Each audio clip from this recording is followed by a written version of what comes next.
महबूब लिल्ला जो कि डीआईजी हैं, उन पर एक करप्शन का इल्जाम लगता है। ये करप्शन का इल्जाम क्या था, कैसे लगा और इसके पसे पर्दा हकाइक क्या हैं? उनके साथ दो अफराद और थे। क्या वो पुलिस ऑफिसर थे? नहीं, वो ऑडिटर थे। वो उन दोनों ऑडिटर्स की टीम को सुपरवाइज कर रहे हैं। 5 बकरियों से शुरू होती है। पुलिस के आपस की लड़ाई थी जिसमें महबूब लिल्ला पर बगैर किसी सबूतों के ये कीचड़ उछाला गया।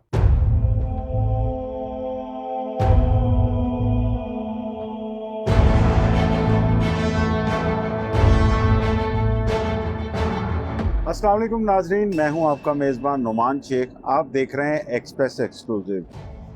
साबिक कमांडेंट पुलिस ट्रेनिंग स्कूल महबूब लिल्ला जो कि डीआईजी हैं, उन पर एक करप्शन का इल्ज़ाम लगता है। ये करप्शन का इल्ज़ाम क्या था, कैसे लगा और इसके पसे पर्दा हकाइक क्या हैं?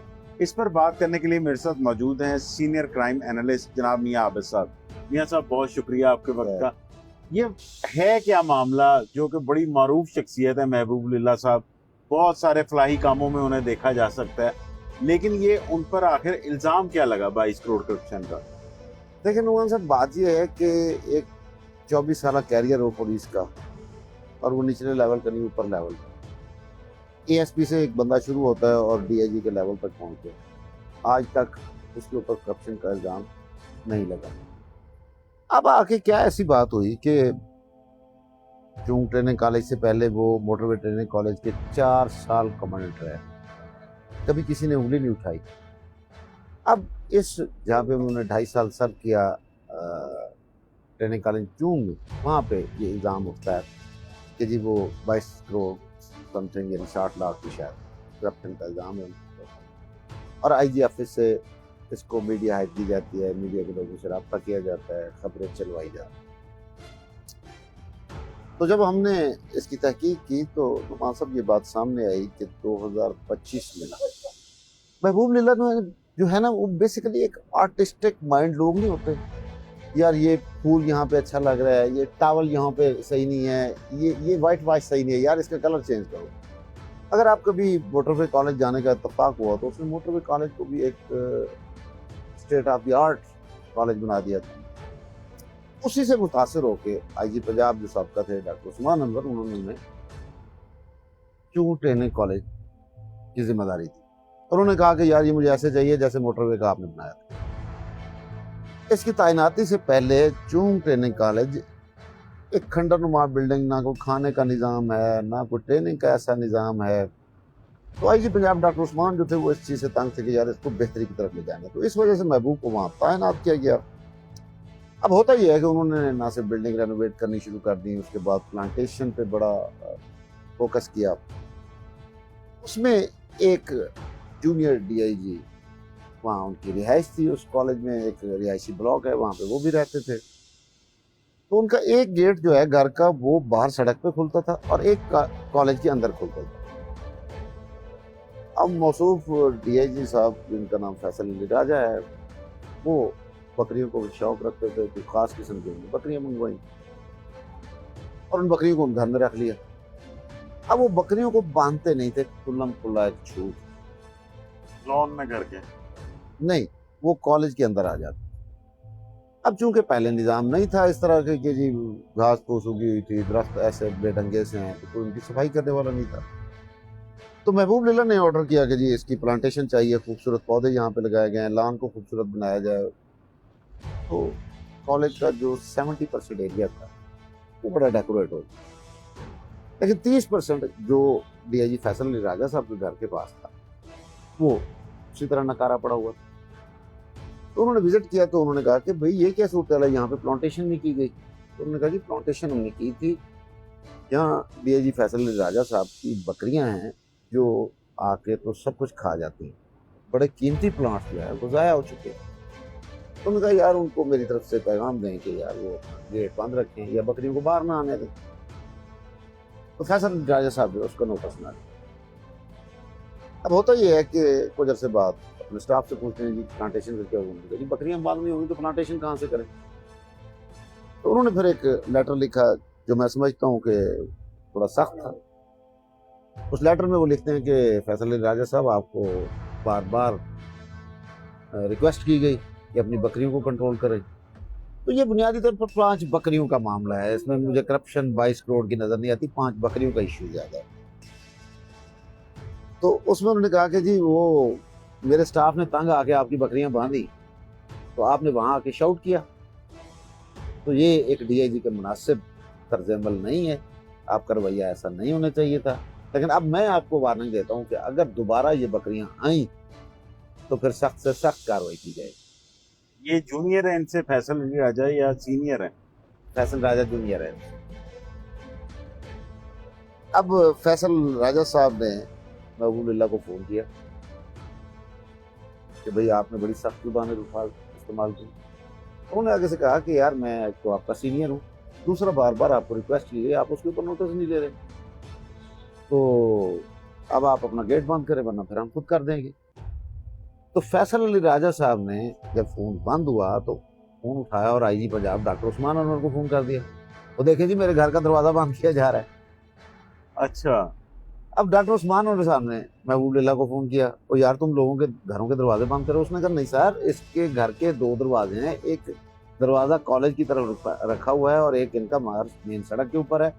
तो कॉलेज का दरवाजा जो है वो इनकी बकरियां इस्तेमाल कर रही हैं, ये तो नहीं इस्तेमाल करते, इनका कॉलेज में क्या काम है। तो बकरियां जो है हमारे सारे प्लांट खा गई हैं, कीमती प्लांट से, तो बताएं हम क्या करें। आई साहब ने उसके बाद अच्छा देखते हैं करते हैं। तो उसके बाद महबूब साहब ने अपने स्टाफ को ऑर्डर किया कि इस गेट को मुस्तकिल बंद कर दे, बकरियां इधर नहीं आती। अब यहाँ से एक लड़ाई शुरू होती है। लड़ाई होते होते सर वो चूँकि कॉलेज के अंदर एक बिल्डिंग है, उनकी रिहाइश का है, उन्होंने वहाँ से इंफॉर्मेशन कलेक्ट करनी शुरू कर दी कि तामीराती काम कहाँ पे हो रहा है, इसमें ये चीज़ें ख़राब हो रही हैं, खाने में ये मामला ख़राब हो रहा है, इसमें ये हो रहा है। अब मैं समझता हूँ कि महबूब रसूलुल्लाह का जो नेग्लिजेंस थी कि वो हर साल उनको ऑडिट कराना चाहिए था, लेकिन उनका जो नेचर ऑफ जॉब तो पुलिस की है, लेकिन जो स्टाइल है वो हमेशा शाहाना रहा है। वो अपने अंदाज में काम करते रहे हैं, ये कर दें, ये बेहतर कर दें, ये इसको अच्छा कर दें, ये इसको बुरा कर दें। तो वो गफलत ये नज़र आई कि उन्होंने ऑडिट नहीं करवाया। अब captain retired Suhail Chaudhry commandant तैनात होते हैं और महबूब रसूलुल्लाह जो है वो वहाँ से ट्रांसफ़र होकर डीआईजी लीड फोर्स पंजाब तैनात होते हैं। तो फैसल अली राजा साहब पहुँचते हैं सुहेल चौधरी साहब के पास, तो भाईजान यहाँ तो बड़ी करप्शन, तो बड़े अंधेर मचा हुआ है। उन्होंने कहा जी मैंने तो नहीं देखा। उन्होंने कहा जी आप ऑडिट चेक करें। तो जी वो स्टाफ से पूछा तो उन्होंने कहा जी 3 साल से ऑडिट नहीं हुआ। अब उन्होंने एक लेटर लिखा आईजी पंजाब कि उस वक्त तक आईजी पंजाब भी चेंज हो चुके थे, डॉक्टर उस्मान अनवर जा चुके थे और राहुल तंत्रीम आ चुके थे। तो उन्होंने कहा जी कि कॉलेज का ऑडिट नहीं हुआ तो ऑडिट करवाया जाए। अब फैसल अली राजा साहब वहाँ पहुँचते, वो कहते हैं जी ऑडिट मैं करूँगा। अच्छा, जूनियर अफसर सीनियर का ऑडिट करेगा। यही तो कमाल की बात है कि एक बंदा जिसके साथ मुखालफत चल रही है, ऊपर से वो जूनियर है, उसको कह दिया जाता है जी आप जाके तो उसका ऑडिट इंक्वायरी करें। अच्छा, वो जब इख्तियार मिलता है वो तो पूरा नहीं जमाते, वो 3 गाड़ियों में अपना स्टाफ लाते हैं, तो साहब वहाँ बैठे हुए हैं, आके वो खड़े हो जाएं जी साहब ये चीज़ें भी टेक ओवर कर लो, ये भी टेक ओवर कर लो, खाते हैं और चले जाते हैं अपने ऑफिस। अब वो एक इंक्वायरी रिपोर्ट जारी करते हैं कि जी एम्बेजलमेंट हुई है। अब एम्बेजलमेंट में जो उन्होंने डॉक्यूमेंट बनाया वो 17 हेड्स थे, स्टेशनरी का हेड है, मैस का हेड है, फलां का है। उसमें 2 मेजर हेड्स थे, जिनमें एक कस्टम ने अपने स्टाफ को ट्रेनिंग करवाई। उसके लिए कॉलेज के स्टाफ ने एक कोटेशन बना के दी कि जी इतने लोग हैं, 6 महीने की ट्रेनिंग है, इतना कॉस्ट आएगी, ये इसका पैसे आप पे करेंगे। अब वो कस्टम वालों ने 7 करोड़ रुपए पे किया। इसमें जो पीरा फोर्स उनके लोग ज़्यादा थे, वो बगैर 9 करोड़ रुपए थे। उन्होंने कहा जी आप कितने पैसे बनते हैं, पीरा ने भी पैसे कॉलेज के अकाउंट में ट्रांसफ़र कर दिए। अब हैरानगी इस बात की होती है कि जो एम्बेजलमेंट का पेपर बनाया गया, जो 17 हेड रखे गए हैं, उसमें पीरा की तरफ से 9 करोड़ और कस्टम की तरफ से 7 करोड़। भाई अगर 7 करोड़ या 9 करोड़ एक फोर्स के आए हैं तो उसमें से 2, 3, 4, 5 करोड़ तो खाया जा सकता है। सारे के सारे उसने महबूबुल्लाह ने खा लिए। वहाँ पे उनकी ट्रेनिंग हो रही है, खाना पीना उन्होंने सारा। यार उन्होंने 6 महीने रहना है भाई, उनकी ट्रेनिंग होनी है, 3 टाइम का खाना मिलना है, और कुछ इक्विपमेंट्स भी होंगे, कुछ साबुन तौलिया भी होगा, बहुत सारी चीजें उसमें शामिल होती है, सफाई सुथराई भी होती है। तो इस बात का जवाब देने को कोई तैयार नहीं है कि जी अगर 9 करोड़ आया है पीरा से और 9 करोड़ खा लिया, 7 करोड़ आया कस्टम से तो 7 करोड़ ही उसने खा लिया, अब बाकी मिला के 22 करोड़ बन गए। तो इस सिलसिले में सर जब ये इंक्वायरी फैसल अली राजा ने की तो फिर इन्होंने आईजी जो है रावतल को इन्होंने 2 रुकनी एक फैक्ट फाइंडिंग कमेटी बनाई, जिसमें शहजादा सुल्तान साहब एडिशनल आईजी वो थे और उनके साथ राणा मासूम एआईजी जो इंक्वायरी करते हैं और मनवान उसको जो फैसल अली राजा साहब ने किया होता है उसको कहते हैं जी ये थी अच्छा, उन्होंने भी तस्दीक कर दी। तस्दीक कर। अब बात यह है किसी भी जगह थाने में अगर कोई दरख्वास्त आती है, किसी इंक्वायरी में हम जाते हैं, मैं आपके खिलाफ दरख्वास्त देता हूँ, तो भाई आप पूछेंगे तो सही ना कि आपने मुझ पर क्या इल्जाम आयद किए हैं, मुझे दें पेपर ताकि मैं उसका जवाब दूं आपको। सर महबूब अल्हम्दुलिल्लाह को कोई कागज, कोई रिपोर्ट पहली इंक्वायरी में ना, यानी फैसल अली राजा ने की ना शहजादा सुल्तान की तरफ से, सिर्फ एक पेपर दिया गया कि जी ये 17 हेड्स हैं, ये करप्शन हुई है, आप इसका जवाब ठीक हो गया सर। उसके बाद सर होता ही है कि आईजी ऑफिस से चंद साफियों को कॉल जाती है, मिसाल के तौर पर उनमें मैं भी शामिल। कहा जाता है कि जी महबूब असलम लीला के खिलाफ एक इंक्वायरी हुई है और तमाम इल्जाम दुरुस्त साबित हुए हैं, तो आप जो है उसको हमने उसको ओएसडी कर दिया है, आप इसकी खबर चला दें। तो एक साफी होने के नाते मैं उनको कहता हूँ कि जनाब आप मुझे वो रिपोर्ट दें, इंक्वायरी रिपोर्ट दें, ताकि हम उसको, हमारे पास एविडेंस हो और हम खबर चला दें। फोन पे तो नहीं बातें चल सकती। उन्होंने कहा नहीं जी सॉरी हम रिपोर्ट नहीं दे सकते। उसके बाद मैं उनको अगली ऑप्शन देता हूँ कि अगर आप रिपोर्ट नहीं दे सकते तो आप एक आला ओहदे पे बैठे हुए, आप अपना शॉट मुझे दे दें, मैं कैमरा भेज देता हूँ, ताकि भाई मैं अगर किसी के ऊपर आप इल्जाम लगा रहे हैं या मैं लगा रहा हूं तो मेरे पास भी तो कोई एविडेंस होना चाहिए किस बेस पे लगा रहा हूं। तो वो किसी को प्रोवाइड नहीं किए गए। उससे अगले दिन अपना एक अखबार में छप जाती है डिटेल, ये हुआ ये हुआ ये हुआ। तो मैंने उन साहब से पूछा कि भाई रिपोर्ट है, कहते नहीं। तो यार हम सुनी सुनाई बात पे इल्जाम लगा रहे हैं, हम किसी का टट्टू हैं क्या? यार साफी बने, फर्ज किया कोई बंदा उसको चैलेंज करता है तो नुमान साहब हमारे पास एविडेंस तो होना चाहिए ना। इवन हमारा दफ्तर आपसे वजाहत मांगता है भाई ये जो आप कह रहे हो ये बंदा गलत है, ये इसके ऊपर इल्जाम है, आपके पास क्या सबूत है? तो अभी हम पकड़ गए। तो प्रेस रिलीज भी नहीं दी गई इसमें तो। सर ना प्रेस रिलीज दी गई है, फोन पे सिर्फ बताया गया है कि ये कर दें और साफी हजरात ने कर दिया। मेरे नहीं ख्याल कि ऐसे कोई रिपोर्टिंग होती है, ऐसी कोई साफत होती है। अब उसमें मैंने उनको कहा कि जी आप फिर क्या कर रहे हैं? कहने लगे जी हम इनका केस एंटी करप्शन को भेज दें। मैंने कहा वो तो फेडरल कम लॉज में एंटी करप्शन को तो उस पर कार्रवाई नहीं कर सकती। जी वो हम निचले अमला का जो है ना वो भेजेंगे उधर एंटी करप्शन को, तो इनके खिलाफ महकमाना। मैंने कहा महकमाना तो आप भी नहीं कर सकते, एक पीएसपी क्लास है उसके पास एस्टेब्लिशमेंट डिवीजन ने एक्शन लेना है ना। जी वो हम उनको लिखेंगे सिफारिश तो वो उनके ऊपर अमल दरामद करेंगे। अभी तक ये गोमो की कैफियत चल रही है, किसी के पास एविडेंस मेरे ख्याल से आज आईजी साहब से सवाल भी किया गया था इस बारे में, आपने किया था? नहीं सवाल किसी और ने किया था। तो मैंने उनसे ये कहा कि मैंने कहा हजूर एक बंदा जूनियर और ऊपर से 5 बकरियों का मामला ही यार, 5 बकरियों की मुखालफत में आपने उसको दूसरे के खिलाफ इंक्वायरी दे दी।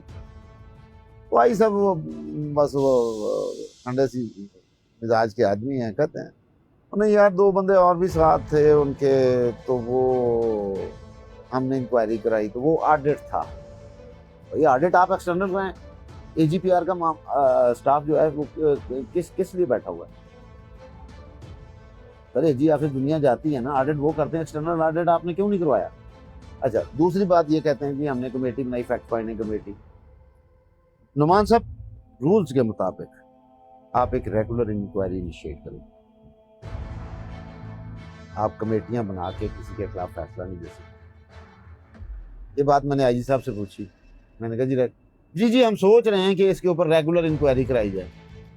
तो भाई रेगुलर इंक्वायरी नहीं कराते और आप मीडिया को खबरें जारी करते हैं एक बंदे की जात के ऊपर कीचड़ छाड़ने के लिए। मसला सिर्फ ये आ जाता है कि सर मैं नहीं कहता कि लीला को नेक पाक आदमी होगा, हो सकता है गुनाहगार हो, मैंने उसकी कब्र में नहीं जाना, उसने करप्शन की हो, लेकिन भाई 272 यतीम बच्चे इस वक्त स्टेक पे लगे हुए हैं जिनकी कफालत की उसने जिम्मेदारी उठाई हुई है, वो उसके लिए फंड रेजिंग करता है। वो बच्चे बेहतरीन से बेहतरीन उनको रिहाइश मिल रही है, बेहतरीन से बेहतरीन उनको खाना मिल रहा है, बेहतरीन से बेहतरीन उनको स्कूलिंग मिल रही है।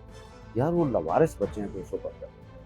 अगर आप इस तरह की किसी के ऊपर वो इल्जामात की बुछाड़ करेंगे तो दुनिया कहेगी शायद भी करप्ट है। तो बच्चों का मुस्तकबिल भी तो स्टेज पे लग गया। फॉरेन फंडिंग होती है इनके लिए, बच्चों के लिए, तो सर उन बच्चों का मुस्तकबिल भी तो स्टेज पे लग गया ना। जब अपनी दुश्मनियों में आपने दूसरों का बेड़ा गर्क कर दिया। लाए ना चीजें सामने लाए, ऐसी तो कोई हकीकत सामने लगे। बहुत शुक्रिया मियां आबिद साहब आपका। नाज़रीन, जैसे कि आपने मियां आबिद साहब की सारी बातें सुनी, हम आईजी पंजाब की भी कुछ बातें आपको सुनाते हैं। जब उनसे ये सवाल किया गया तो उनका इस इंक्वायरी से मुतालिक क्या कहना था। सबसे पहली बात तो ये है कि सबसे पहले जो हुआ था वो ऑडिट हुआ था, वो इंस्टीट्यूशन का ऑडिट था, किसी की इंक्वायरी नहीं। वो एक डीआईजी रैंक के ऑफिसर से करवाई गई। उस ऑडिट में जब चीज़ें निकली तो फिर जो इंक्वायरी हुई वो शहजादा सुल्तान साहब ने की, और शहजादा सुल्तान साहब उनसे 2 या 3 बैचेस सीनियर। तो पहली जो इंक्विजिशन थी वो एक प्रोब था, एक ऑडिट था, वो किसी के खिलाफ कोई इंक्वायरी नहीं। उनके साथ एक टीम थी पूरी। वो कौन लोग थे? उनके साथ 2 अफराद और थे। क्या वो पुलिस ऑफिसर? नहीं, वो ऑडिटर थे। वो उन दोनों ऑडिटर्स की टीम को सुपरवाइज कर रहे हैं। इंक्वायरी जो की है वो तो शहजादा सुल्तान साहब ने, वो उसके बाद हुई। एंटी करप्शन को केस भेजा गया है, महकमाना कार्रवाई के लिए भी आपने कहा था। जी बिल्कुल, एंटी करप्शन को भी केस चला गया है। जो ऑफिसर्स सीपीओ लेवल पे डील किए जाने थे उनके खिलाफ एक्शन शुरू हो चुका है, और जो इन ऑफिसर्स के खिलाफ स्टैब्लिशमेंट डिवीज़न या एसएनजीडी लेवल पे एक्शन लिया जाना है, वहाँ in due course of time हो जाएगा। नाज़रीन, मियां आबिद साहब की आपने सारी बातें सुनी। बहुत दिनों से सोशल मीडिया पर और अखबारात में और टीवी स्क्रीन पर भी ये चर्चा था कि कमांडेंट जो कि पुलिस ट्रेनिंग स्कूल के थे, उन्होंने करोड़ों रुपए की करप्शन कर दी। लेकिन असल कहानी 5 बकरियों से शुरू होती है। पुलिस के आपस की लड़ाई थी जिसमें महबूब लिल्ला पर बगैर किसी सबूतों के ये कीचड़ उछाला गया, और कोई भी अफसरान जो हैं वो महबूब लिल्ला की करप्शन जो रिपोर्टेड है वो सामने अभी तक नहीं ला सके। नाज़रीन, इस केस में जैसे ही कोई अपडेट होगी आपको जल्द आगाह करेंगे। इसके अलावा अपनी राय से हमें कमेंट्स बॉक्स में ज़रूर आगाह कीजिएगा। आपकी राय हमारे लिए बहुत मोतबर है। इजाज़त दीजिए, जल्द हाजिर होंगे एक नई स्टोरी के साथ।